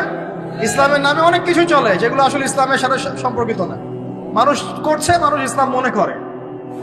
আমরা কথিত ইসলামের কথা বলছি না, প্রকৃত ইসলামের কথা বলছি। কোন ইসলাম? যে ইসলাম রাসূল সাল্লাল্লাহু আলাইহি ওয়াসাল্লামের যুগে ছিল, সেই ইসলাম। যে ইসলাম আবু বকর সিদ্দিকের যুগে ছিল, যে ইসলাম উমর ইবনুল খাত্তাবের যুগে ছিল, যে ইসলাম উসমান আলী রাদিয়াল্লাহু আনহুমা তাদের যুগে ছিল, যে ইসলাম আদম থেকে নিয়ে মুহাম্মদ সাল্লাল্লাহু আলাইহি ওয়াসাল্লাম পর্যন্ত 1,24,000 নবী রাসূল আল্লাহর জমিনে প্রতিষ্ঠা করে গেছেন, ওই ইসলামের কথা বলছি। বড় স্বপ্ন দেখেন ইনশাআল্লাহ। এই স্বপ্নে আমিও একটা ভূমিকা রাখবো ইনশাআল্লাহ। এই স্বপ্নটা নিজের মধ্যে সেট করে, তাহলে আপনার মধ্য দিয়েও ইসলাম একটা খেদমত পাবে ইনশাআল্লাহ। সবাই লেকচারার হবে না, কেউ হয়তো বই লিখবে, কেউ হয়তো ইসলামের জন্য গাইবে, ইসলামের জন্য কবিতা লিখবে, ইসলামের জন্য ইকোনমিক কোনো প্রজেক্ট লঞ্চ করবে, ইসলামের জন্য পলিটিক্যাল সেকশনে দুর্নীতি কমাই দিবে, ইসলামের জন্য হয়তো কেউ কনস্ট্রাকশনাল রেভলিউশনারি কাজ করবে, ইসলামের জন্য নেশনকে এগিয়ে নিবে। এমনকি ইসলামের জন্য নাম্বার স্বপ্নের সাথে সাথে লক্ষ্য স্থির করতে হবে, লক্ষ্য স্থির করতে হবে। লক্ষ্যটা কি? এই লক্ষ্য নিয়ে কথা বলতেই শুরু করেছে। লক্ষ্যটা হবে পরকাল। লক্ষ্যটা কি? লক্ষ্য একটাই, জান্নাত। লক্ষ্য কি? জান্নাত। এই লক্ষ্যে কাজ করতে গিয়ে যদি আল্লাহর পথে আপনাকে গালি খেতে হয়, সমালোচনা শুনতে হয়, আপনার শারীরিক, মানসিক, অর্থনৈতিক নির্যাতন সহ্য করতে হয়, দেখবেন আপনি মন থেকে সুকুন, শান্তি ফিল করছেন। এই পথে যদি হোঁচট খেয়ে পড়েও যান, শান্তি লাগবে, ভালো লাগবে যে আমি আল্লাহর জন্য করেছি, আল্লাহ আমাকে এটার আজর দিবে ইনশাআল্লাহ। মানুষ আমাকে অনেক ভালো বলছে, এর মানে এই নয় যে আমি জান্নাত পেয়ে গেছি। আবার মানুষ আমাকে ছিছি করছে, এর মানে এই নয় যে আমি জাহান্নামে চলে গেছি। প্রকৃত ভালো আর মন্দের মানদণ্ড আল্লাহ ফিক্স করবেন ইনশাআল্লাহ কাল কিয়ামতের মাঠে। ফামান যুহজিহা আনিন নার ওয়া উদখিলাল জান্নাতা ফাকাদ ফাজ। ওই দিন আল্লাহ পাক যাদেরকে জাহান্নামের আগুন থেকে বাঁচাবেন, জান্নাতে ঢোকাবেন, একমাত্র তারাই সফল, আর কেউ সফল নয়। আমি বলি এই আয়াত হচ্ছে, দিস আয়াত is the definition of success. এই আয়াত হচ্ছে সাফল্যের সংজ্ঞা। এই যে সাফল্য সাফল্য বলি আমরা, বাবা তোমাকে সফল হতে হবে, মা তোমাকে সফল হতে হবে, হ্যাঁ, what is the definition of success? আপনারা কি মনে করেন সাফল্যের সংজ্ঞা কি? দিস আয়াত, এই আয়াত সূরা আলে ইমরান ভার্স নাম্বার 185, 185 নম্বর আয়াত সূরা আলে ইমরান। এই আয়াতটা হচ্ছে দ্য ডেফিনেশন অফ সাকসেস, সাফল্যের সংজ্ঞা। ফামান যুহজিহা আনিন নার ওয়া উদখিলাল জান্নাতা ফাকাদ ফাজ। যাকে জাহান্নামের আগুন থেকে কাল কিয়ামতের মাঠে বাঁচানো হবে এবং জান্নাতে ঢুকিয়ে দেওয়া হবে, বাস সে ব্যক্তি সফল, আর কেউ সফল। এই বিশ্বে বহু বড় বড় মানুষ চলে গেছে, ফেরাউন এবং নমরুদ, আবু জেহেল, আবু লাহাব, উতবা, শাইবা, হ্যাঁ, মঙ্গলরা চলে গেছে, আলেকজান্ডার দ্য গ্রেটের আমল ছিল, হ্যাঁ, কত বড় বড় হিস্ট্রি জগৎ, রোমকরা ছিল, গ্রিকরা ছিল, পার্সিয়ানরা ছিল, ছিল না? সভ্যতা পড়েছেন তো এগুলো, হিস্ট্রিগুলো। চাইনিজদের সভ্যতা ছিল, রাশিয়ান কন্টিনেন্ট ছিল, কত বড় বড় সভ্যতা পৃথিবী থেকে চলে গেছে। এগুলো তো আমরা জানি। আর যেগুলো কোরআন বলেছে, নূহের জাতি, আদ, সামুদ, মাদিয়ান, কওমে লূত, কত জাতি পৃথিবী থেকে চলে গেছে। আমরা তো শেষের দিকে আছি। মানে আমাদের আর কিয়ামতের মাঝখানে ডিস্টেন্স হচ্ছে আসর থেকে মাগরিব পর্যন্ত সময়। এই উম্মত এবং কিয়ামতের মাঝখানে ডিস্টেন্স হচ্ছে আসরের নামাজ থেকে মাগরিব পর্যন্ত সময়। নবীজি বলছেন এরকম, এই আঙ্গুল থেকে এই আঙ্গুল যেমন দূরত্ব, আমার আর কিয়ামতের মাঝখানে এতটুকু দূরত্ব। তো হিস্ট্রি তো শেষ, আমরা শেষের দিকে আছি। শেষের দিকে আসবে দাজ্জাল, ইয়াজুজ মাজুজ, ঈসা ইবনে মারইয়াম, ইমামুল মাহদি। আস্তে আস্তে ইসলামী খেলাফা রিস্টোর হবে, মানুষ আবার খারাপ হবে, ওদের সামনে কিয়ামত হবে। That's all. পশ্চিম দিক থেকে সূর্য উঠবে, এগুলো বাকি আছে। আর ভূমিকম্প, কিছু ভূমিকম্পের বছর, বড় বড় কিছু প্রাকৃতিক বিপর্যয় বাকি আছে। এখন হিস্ট্রি ঘেটে দেখেন, এরা তো চলে গেছে হিস্ট্রি থেকে। এই ব্যক্তিত্বরা কেউই সফল হবে না যদি কাল কিয়ামতের মাঠে জাহান্নাম থেকে বাঁচতে না পারে। বলেন এই বিশ্বের সবচেয়ে বড় নেতার নাম কি? আপনার কি মত বলেন দেখি। না, আমি ওই সেন্সে বলছি না। এখনকার বিশ্বের সবচেয়ে বড় পরাশক্তির নেতাকে বলেন। বাইডেন। এক্স্যাক্টলি আমার মতে পুতিন, আমার মতে কি এ ব্যক্তি সফল হতে পারবে না যদি কাল কিয়ামতের মাঠে জাহান্নাম থেকে বাঁচতে না পারে। তার কাছে এখন সবকিছু আছে, অনেক কিছু আছে। এই ব্যক্তি সফল হতে পারবে না যদি কাল কিয়ামতের মাঠে জাহান্নাম থেকে বাঁচতে না পারে। যদি সে কাল কিয়ামতের মাঠে জাহান্নাম থেকে বাঁচতে পারে, জান্নাতে যেতে পারে, সে সফল ইনশাআল্লাহ। আমি একটা এক্সাম্পল দিচ্ছি। রাসূল সাল্লাল্লাহু আলাইহি ওয়াসাল্লাম বলেছেন, সবচেয়ে সুখী মানুষটাকে, পৃথিবীর সবচেয়ে সুখী মানুষটাকে কাল কিয়ামতের মাঠে আল্লাহ পাক এক মুহূর্ত সময়ের জন্য জাহান্নামে ঢুকাই। কতটুকু সময়? এক মুহূর্ত। আল্লাহ পাক জানেন কতটুকু সময়। এরপর তাকে বের করে বলবেন, দুনিয়াতে সুখে ছিলা? সে বলবে, আল্লাহ সুখ কি জিনিস আমি জানি না, সুখ কাকে বলে আমি জানি না, সুখ কি আমি সেটা জানি না। আল্লাহ সুখ কাকে বলে আমি সেটা জানি না। আর এই পৃথিবীর সবচাইতে নির্যাতিত, নিপীড়িত এবং দুঃখ ক্লেশে ভরা মানুষটাকে আল্লাহ পাক এই এক মুহূর্তের জন্য জান্নাতে ঢুকে দিয়ে বের করে নিয়ে আসবে। বলবেন যে দুনিয়াতে দুঃখে ছিলা, কষ্টে ছিলা? এই ব্যক্তি বলবে, আল্লাহ কষ্ট কি জিনিস আমি জানি না, কষ্ট কাকে বলে আমি কষ্টের সংজ্ঞাই জানি না। এই ব্যক্তির তাকদিরে কি হবে পরে? এই ব্যক্তি জান্নাতের আরাফ নামক জায়গায় দাঁড়িয়ে থাকবে, চেহারাটা ঘুরিয়ে দেওয়া হবে জাহান্নামীদের দিকে। সে বলবে যে আল্লাহ চেহারাটা খালি আমাকে জান্নাতের দিকে ঘুরায় দাও, আমি জান্নাতে যেতে চাচ্ছি না, খালি চেহারাটা ঘুরায় দাও, বাস এনাফ। আল্লাহ বলবেন আর কিছু চাবো না তো? না, আর কিছু চাবো না। ঠিক আছে, চেহারা ঘুরাই দিও। এবার চেহারা জান্নাতের দিকে ঘুরে আসে, জান্নাতের ঘ্রাণ, জান্নাতের নেয়ামতের স্নিগ্ধতা সব পাচ্ছে সে। এবার বলছে আল্লাহ শুধু দরজার কাছে নিয়ে যেয়ে রেখে দাও, ঢুকতে চাবো না। আল্লাহ বলবেন যে এইবার কথা দিয়ে কথা রাখবা? ঠিক আছে, জান্নাতের দরজার সামনে গিয়ে রেখে দাও। ও বেচারা দরজা ধরে দাঁড়ায় আছে, চিন্তা করবে, ও ভাববে, ওই সময় সে ভাববে, হাদিসে এত স্পেসিফিকলি আসছে, সে ভাববে আর কিভাবে আল্লাহকে বলবো, আল্লাহ তো এতদূর পর্যন্ত নিয়ে আসলেন। এরপর বলবে যে জাস্ট একটু উকি দিব, আল্লাহ খালি একটু উকি দিতে, ঢোকানোর দরকার নেই, খালি উকি দিব। আল্লাহ পাক বলবেন, দেখো আদম সন্তান তোমরা কিন্তু কথা খুব কম রাখো, আদম সন্তান তোমরা কথা দিয়ে কথা রাখতে পারো। ওই যে আদম আলাইহিস সালামকে বলা হয়েছিল না, ওয়ালা তাকরাবা হাযিহি শাজারা, তোমরা গাছের কাছে যেও না, তাও তারা গাছের কাছে চলে গেলেন। তোমরা কথা দিয়ে কথা রাখো না। এবার উকি দিয়ে সে বলবে, আল্লাহ এতদূর যখন নিয়ে আসছো, আল্লাহ আমাকে আর এখান থেকে দূরে ঠেলে দিও না, আমাকে ঢুকাই দাও আল্লাহ জান্নাতে। আল্লাহ পাক তাকে জান্নাতে ঢুকাই দিবেন এবং এই দুনিয়ার চাইতে 10 গুণ বড় জান্নাত তাকে দিবেন ইনশাআল্লাহ। তাহলে আমরা বুঝতে পারলাম যে দুনিয়ার বাস্তবতা কি আর আসল প্রকৃত সাফল্য কাকে বলে। আরেকটা কথা বলি, এক ব্যক্তিকে জাহান্নামের শাস্তি দেওয়া হবে বছরের পর বছর, অনেক বছর, অনেক বছর। কত বছর আল্লাহ ভালো জানেন, কারণ জাহান্নামের উপর থেকে ছেড়ে দেওয়ার পরে জাহান্নামের তলায় গিয়ে পৌঁছাতেই মানে কত হাজার হাজার বছর পার হয়ে যাবে মানুষ জানে না। এত গভীর জাহান্নাম, এত গভীর। আমরা তো এখন নাসাকে ইলাহ বানিয়ে নিয়েছি, নাসা যা বলে তাই বিশ্বাস করি। ও বলে মঙ্গলে পানি আছে, আমরা বলি হ্যাঁ পানি আছে। ও বলে চাঁদে এই আছে, আমরা বলি হ্যাঁ সেই আছে। নাসা যদি এখন বলে জাহান্নাম নামে একটা জায়গা আছে, কালকে দেখবেন সব মানুষ বিশ্বাস করছে জাহান্নাম নামে একটা জায়গা আছে। এটা হলো যে সায়েন্সকে আমরা এখন উপাস্য বানাচ্ছি, এটা একটা শিরক, আধুনিক শিরক। আধুনিক আরো শিরক আছে, আল্লাহর হালালকে হারাম করা, আল্লাহর হারামকে হালাল করে দেওয়া। ওইদিকে আমি যাচ্ছি না।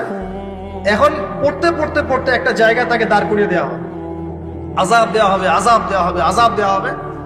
এক পর্যায়ে সে চিৎকার করতে থাকবে, ইয়া মান্নান ইয়া হান্নান, ইয়া মান্নান ইয়া হান্নান। এভাবে চিৎকার করতে করতে, এগুলো আল্লাহ পাকের নাম। এগুলো কি আল্লাহ পাকের নাম। আল্লাহ পাক বলবেন, দেখো জাহান্নামের অতল গভীরে কোন আমার বান্দা আমাকে ডাকছে, কি হাজত তার, নিয়ে আসো। ওকে জিজ্ঞাসা করা হবে কি প্রয়োজন। সে শাস্তির অভিযোগ করবে, শাস্তির অভিযোগ করে তাকে বলবে যে আমার এই শাস্তি আমি সহ্য করতে পারছি না, আল্লাহ আমাকে এইটা দাও সেটা দাও, আমাকে, আমি যেখানে থাকি সে থাকার জায়গাটা ভালো না, আমি যেখানে বসি বসার জায়গা ভালো না, এরকম অনেক কথা বলতে থাকবে। আল্লাহ পাক তখন তার গুনাহগুলোকে স্মরণ করাবেন, মানে তার এই অবস্থা কেন হলো এটা স্মরণ করাবেন। এবার সে ব্যক্তি পিছনে ফিরে, তাকে আবার পাঠিয়ে দেওয়া হবে, যাও পিছনে ফিরে যাও। তো যেতে যেতে সে তাকাবে পিছনে ফিরে, বারবার তাকাবে আর বলবে, আল্লাহ তোমার রহমতে আমাকে একবার সেখান থেকে তুমি বের করে নিয়ে আসছো, আল্লাহ দ্বিতীয়বার আমাকে সেখানে পাঠাও। আমি তোমার রহমতের আশা রাখি যে তুমি আমাকে মাফ করে দিবা। আল্লাহ পাক বলবেন আমার রহমতের ওসিলায় সে আমার কাছে চেয়েছে, যাও আমি তাকে মাফ করে দিলাম। এই জাহান্নাম থেকে বের করেও আল্লাহ পাক অনেক মানুষকে কি করবেন, জান্নাতে দিবেন। ইনশাআল্লাহ। একজন ব্যক্তির কথা আসছে 99টা খুন করেছে, তওবা করার সুযোগ আছে কিনা খুঁজতে গিয়েছে। এক আবেদ যে ইবাদত করে, আলেম না আবেদ, সে বলেছে কোনো মাফ নাই, ওকেও হত্যা করে 100 পূর্ণ করেছে। পরে অন্য এক আলেমের কাছে গিয়ে তওবা করেছে। আল্লাহ পাক তার জান কবজের সময় ফেরেশতাদের দূরত্বকে পরিমাপ করে এই ওসিলায় আল্লাহ রাব্বুল আলামিন তাকে মাফ করে দিলেন। আরেক ব্যক্তিকে মাফ করেছেন আল্লাহ রাব্বুল আলামিন, যে তার সন্তানদেরকে বলেছিল আমি মারা গেলে আমার লাশটাকে পুড়িয়ে ফেলবা, অর্ধেক ছাই বাতাসে ভাসিয়ে দিবা, অর্ধেক ছাই সাগরে ভাসিয়ে দিবা, বাতাসে উড়িয়ে দিবা, সাগরে ভাসিয়ে দিবা। আল্লাহ পাক ছাই জড়ো করেছেন, করে বলেছেন কেন করেছো এই কাজ? সে বলবে মিন খাশিয়াতিকা ইয়া রাব্বি, হে আল্লাহ তোমার ভয়ে কাজ করেছিলাম, আর তুমি খুব ভালো করে জানো হে আল্লাহ আমি তোমার ভয় করেছি না অন্য কোনো কারণে করেছি। আল্লাহ পাক তাকে বলবেন যাও আমি তোমাকে মাফ করে দিলাম। এক নারীর কথা আসছে, ব্যভিচারী মহিলা, জিনা করে, পতিতা মহিলা, একটা কুকুরকে পানি পান করিয়েছে, আল্লাহ তাকে মাফ করে দিয়েছে।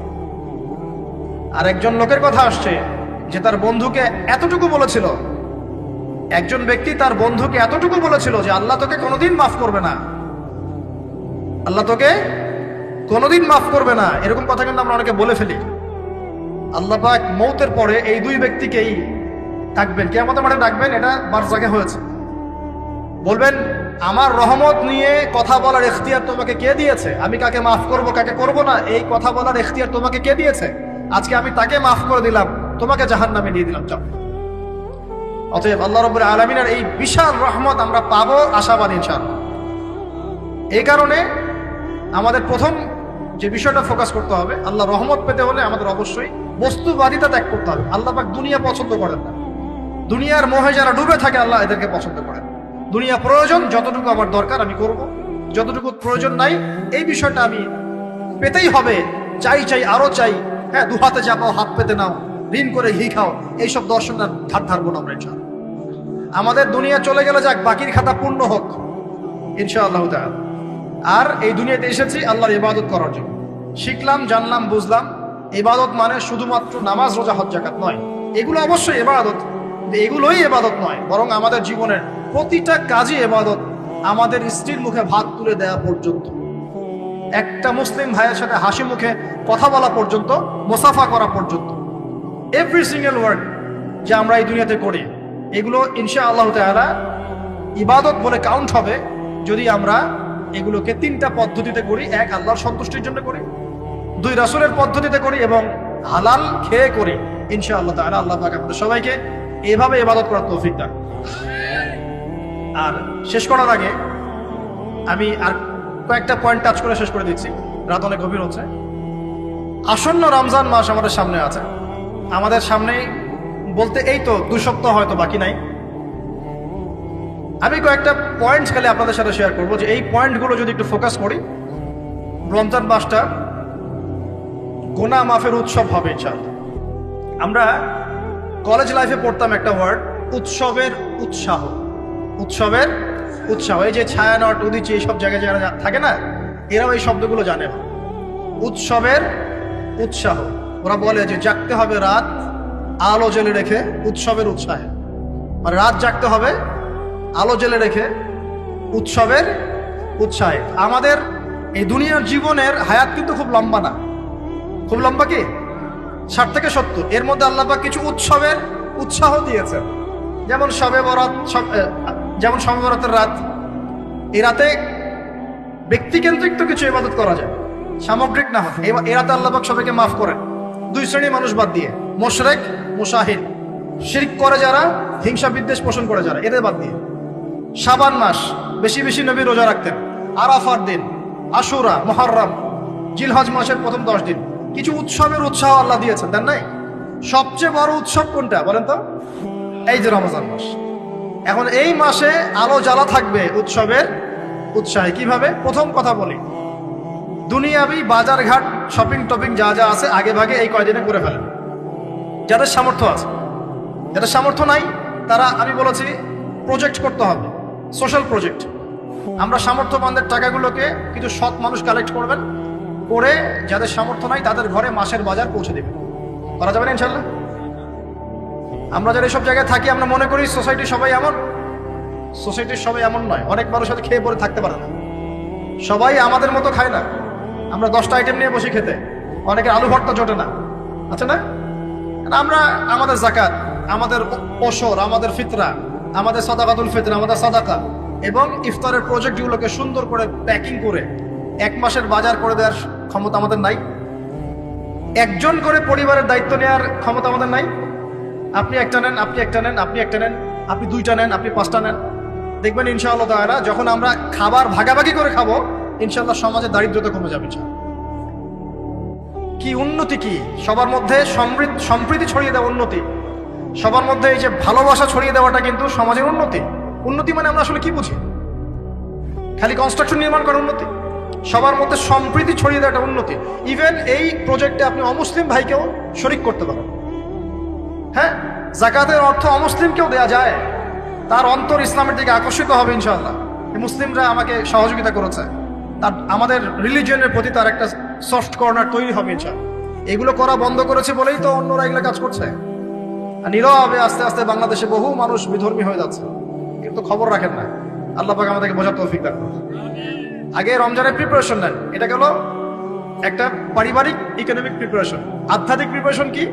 হুট করে রমজান মাসে গিয়ে সব ইবাদত একসাথে ধরা যায় না।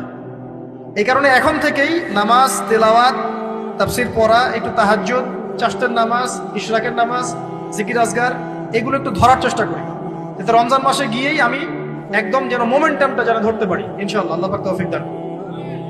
3 নম্বর হচ্ছে অপচয় করবো না রমজান মাসে। অনেকদিন বলছি 5টা খেজুরে যদি ইফতার হয়ে যায়, 6 নম্বর খেজুর আপনার খাওয়ার দরকার নাই, আপনি দান করে দেন। 2টো জামা দিয়ে ঈদ হয়ে যাচ্ছে, 4টা জামা কেনার দরকার নাই, বাকি 2টো দান করে দেন। আপনার পরিবারের জন্য যদি 30 কেজি চাল যথেষ্ট হয়, 40 কেজি কেনার দরকার নাই, বাকিটা দান করে দেন। বহু মানুষ রমজান মাসে ইফতার করবে, ইফতার করে আল্লাহর কাছে বদদোয়া করবে, দেখে নিয়ে বলবো যে আল্লাহ আমি ইফতার করার খাবারটুকু পাচ্ছি না। পুরো বিশ্বের ইকোনমিক অবস্থা কিন্তু সুবিধার না। আস্তে আস্তে আমাদের এগুলো বুঝতে হবে। আল্লাহ পাক আমাদেরকে শুধু কোরআন তেলাওয়াত করলেই তো হবে না, এগুলো অর্থ তো বুঝতে হবে। কোরআন হাদিস দিয়ে বিশ্বটাকে তো ডিল করতে হবে, হবে কি না? আল্লাহ তৌফিক এনায়েত করুন। অপচয় না করি। আর রমজান মাস আসার আগেই আল্লাহর ওয়াস্তে সবার ঘরে ঘরে কোরআন এবং কোরআনের তাফসির কেনা চাই। এই রমজান মাস আমরা কোরআন পড়ে শেষ করে দেবো ইনশাআল্লাহ। রমজান মাসের সবচেয়ে ইম্পর্টেন্ট জিনিসটা কি বলেন তো? কোরআন নাজিল হওয়া। শাহরু রমাদানাল্লাযী উনজিলা ফীহিল কোরআন। রমজান সেই মাস যে মাসে কি নাজিল হয়েছে? কোরআন। অতএব সবচেয়ে ইম্পর্টেন্ট পার্ট রমজানের কোরআন। যারা কোরআন তেলাওয়াত করতে জানি না, পড়া শিখবো, রাজি আছি ইনশাআল্লাহ? রমজান মাসের পুরো 30 দিন আমরা কোরআন তেলাওয়াত করা শিখবো ইনশাআল্লাহ। স্থানীয় ইমাম থাকতে পারেন, টিচার থাকতে পারেন, অনলাইনে শিখতে পারেন, অফলাইন কোর্স করতে পারেন, যেভাবে হোক আপনাকে শিখতে হবে। এর পাশাপাশি যারা হাফেজ এবং আমরা টুকটাক যারা আরবি বুঝি, আমাদের প্রতি নসিহত হচ্ছে রমজান মাসে 30 দিনে প্রতিদিন 1 পারা করে আমরা তাফসীর পড়বো। 30 দিন 30 পারা শেষ ইনশাআল্লাহ। পারা যাবে ইনশাআল্লাহ? রমজান মাসে আর কি কাজ করব? তারাবি সালাত জামাতে পড়ার চেষ্টা করব। আর যে তারাবি জামাতে পড়বে সে 5 ওয়াক্ত নামাজ তো অবশ্যই জামাতে পড়তে হবে। জামাত যদি কোনো কারণে মিস হয়ে যায়, নামাজ বাদ। একাকি হলেও নামাজ পড়তে হবে। হ্যাঁ, যদি দেখেন জামাতে তারাবি পড়তে পারছেন না, ফ্যামিলিকে নিয়ে প্রয়োজনে তারাবি পড়েন। ফ্যামিলি মেম্বারদেরকে নিয়ে আপনি তারাবি পড়েন। আপনি পুরো কোরআনের হাফেজ না, 1 পারা জানেন, 1 পারা দিয়ে পড়েন। আপনি 20টা সূরা জানেন, একটা সূরা বারবার রিপিট করে করে পড়েন। নামাজটাকে ধীরস্থির ভাবে লম্বা করেন। রাসূলুল্লাহ সাল্লাল্লাহু আলাইহি ওয়াসাল্লামের মতো তিনি লম্বা করে ধীরস্থির ভাবে রমজান মাসে কিয়াম করতেন। আল্লাহ আমাদের তৌফিক দান করুন। আর যাকাত যাদের ফরজ হয়েছে রমজান মাসে অবশ্যই যাকাতগুলো দিয়ে দিব ইনশাআল্লাহ। যাকাত নিয়ে ডিফারেন্ট লেকচার আসবে ইনশাআল্লাহ, অনলি যাকাতের উপরে। যাকাত নাই ইসলামিক অর্থনীতির ভিত্তি থাকবে না। যাকাত প্রতিষ্ঠা না করতে পারলে চিরস্থায়ীভাবে সমাজ থেকে দারিদ্রতা দূর করা যাবে না, কোনোভাবেই যাবে না। আপনি অ্যাডাম স্মিথের বই সমাজে কায়েম করে ছেড়ে দেন, তারপরেও দেখবেন যে সমাজে দারিদ্রতা দূর হচ্ছে না 100%। যতক্ষণ পর্যন্ত মুহাম্মদ সাল্লাল্লাহু আলাইহি ওয়াসাল্লামের ছেড়ে যাওয়া এই যাকাত ভিত্তিক অর্থনীতি প্রতিষ্ঠা না করতে পারছে। আমি চ্যালেঞ্জ করলাম, অ্যাডাম স্মিথের বই দি ওয়েলথ অফ নেশন আপনি প্রতিষ্ঠা করে দেন সমাজের মধ্যে, দেখবেন যে 100% দারিদ্রতা দূর হবে না, কখনো না। মুহাম্মদ সাল্লাল্লাহু আলাইহি ওয়াসাল্লাম রেখে যাওয়া সুন্নত যাকাতটা চালু করে দেন, দেখবেন ইনশাআল্লাহ কেউ না খেয়ে মারা যাবে না ইনশাআল্লাহ। এটা প্র্যাকটিক্যাল। অ্যাডাম স্মিথের জন্ম হয় নাই যখন উমর রাদিয়াল্লাহু আনহু এই যে তার খেলাফত চালাতেন, তখন কি তার জন্ম হয়েছে নাকি? উমর রাদিয়াল্লাহু আনহু যুগে একটা মানুষ দেখাতে পারবেন দারিদ্র সীমার নিচে বাস করে? তখন ওয়েলথের মানদণ্ড কি ছিল? গোল্ড কয়েন, গোল্ড, দিনার। সাহাবীরা ছেড়ে যেতেন দিনার, দিরহাম। আমরা ছেড়ে যাই কাগজ। কি ছেড়ে যাই? কাগজ। আর মনে করি অনেক ধন আমার। কি একটা যুগ আসলো, মানুষ কাগজকে ধন মনে করে। সুবহানাল্লাহ। যাই হোক, ওদিকে যাচ্ছি না। যাকাত গুলো দেওয়ার চেষ্টা করে, আল্লাহ পাক সবাইকে তৌফিক দেন। মনে রাখবেন, যে ব্যক্তি নামাজ পড়ে যাকাত দেয় না সে মুসলিম নয়। যে নামাজ পড়ে যাকাত দেয় না, যাকাত অস্বীকার করে, সে মুসলিম নয়। আর যে ব্যক্তি নামাজের ফরজিয়াতকে অস্বীকার করে সেও মুসলিম নয়। নামাজও থাকতে হবে, যাকাতও থাকতে হবে। আল্লাহ পাক তৌফিক ইনায়েত করুন, আমিন। আর সবশেষ কথা হলো, রমজান মাসে আমরা যেটা বুঝি খাওয়ার আর পান করা ছেড়ে দেওয়ার নাম রোজা, এটাও ভুল কনসেপ্ট। শুধু খাবার আর পানীয় ছেড়ে দেওয়ার নাম রোজা বা সওম নয়, বরং আল্লাহ পাকের নিষেধকৃত যাবতীয় কবিরা গুনাহ ছেড়ে দেওয়ার নাম হচ্ছে সওম। সওম রেখে যদি আমি জেনা করি, গার্লফ্রেন্ডের সাথে চ্যাটিং করি, আর ডেটিং করতে যাই, কফি খাই, হ্যাঁ, ইউনিভার্সিটিতে আমি বসে বসে তার সাথে ডেট করি, ফোনে চ্যাট করি, এখানে ওখানে লুকিয়ে লুকিয়ে দেখা করি, মিথ্যা কথা বলি, মাপে কম দেই, সুদ খাই, মিথ্যা কথা বলি, প্রতারণা করি ইত্যাদি। রোজা রেখে যদি এই কাজগুলো আমরা করি, রোজা ভেঙে যাবে। বিশ্বাস করেন, রোজাটা ভেঙে যাবে, রোজা থাকবে না। নবীজি বলছেন, এই রোজা রাখুক বা না রাখুক আল্লাহর কিছুই যায় আসে না, আল্লাহ পাক দেখবেনই না এর দিকে। সওম মানে আল্লাহ পাকের সমস্ত নিষেধগুলোকে বর্জন করা। একটা মেয়ে রোজা রেখেছে, বেপরদায় বাইরে চলে গেল, সওম হয়নি, সওম ভেঙে গেছে। রোজা রেখেছি, আমি বসে বসে গীবত করলাম, সওম ভেঙে গেল। রোজা রেখেছি, মিথ্যা কথা বললাম, মাপে কম দিলাম, রোজা ভেঙে গেল। আল্লাহ পাক আমাদের সবাইকে সওম রাখার মতো রাখার তৌফিক ইনায়েত করুন বলে আমি। আর সর্বশেষ কথা, এখানে আসতে পেরে আমি নিজেকে খুবই ধন্য মনে করছি, আলহামদুলিল্লাহ। একটা শিক্ষিত মহল পেয়েছি, তাই অনেকগুলো কথা মন থেকে বলে ফেললাম। এর মধ্যে যদি কোনো ভুল ত্রুটি হয় সেটা আমার পক্ষ থেকে, আর সঠিক বিষয়গুলো আল্লাহ পাকের পক্ষ থেকে। ঢাকাবাসীর জন্য এতটুকু বলবো, বস্তুবাদী হয় না। শহরটা যেন আপনাকে বস্তুবাদী না বানাতে পারে। এখানে আমাদেরকে থাকতে হবে কেন?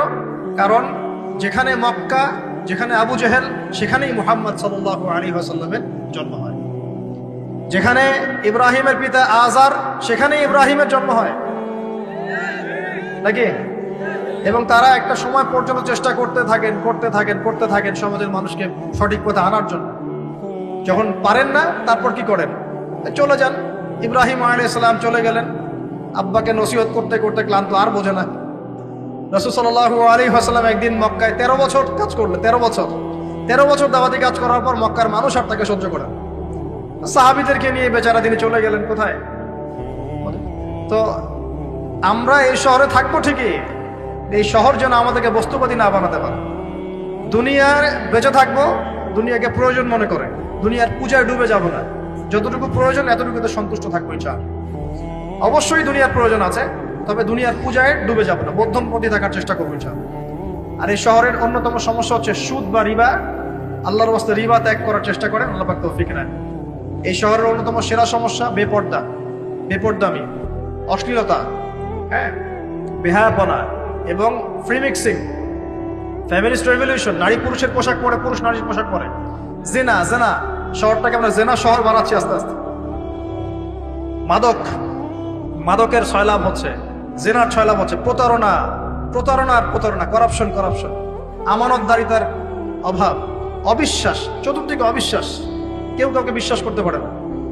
আল্লাহ পাকের কিছু বড় বড় গজব আসার যে কারণগুলো আছে, এই প্রতিটা কারণ অলরেডি আমাদের উপর ওয়াজিব হয়ে গেছে। কিভাবে বাঁচতে পারি? প্রথমত আল্লাহ পাকের কাছে খাস তওবা করতে হবে। আল্লাহ পাক আমাদের সবাইকে খাস তওবা করে দিনে ফিরে আসার তৌফিক দান। 2 নম্বর, আল্লাহর কাছে আমরা ওয়াদা করব, আল্লাহ দুনিয়াতে যতদিন বেঁচে আছি তোমার আদেশ, তোমার নবীর আদেশ মেনে চলবো ইনশাআল্লাহ। আমরা জানি 100% পারবো না, যতটুকু পারি চেষ্টা করবো ইনশাআল্লাহ। আর কি করব? দ্বীনের ইলম অর্জন করার চেষ্টা করবো ইনশাআল্লাহ।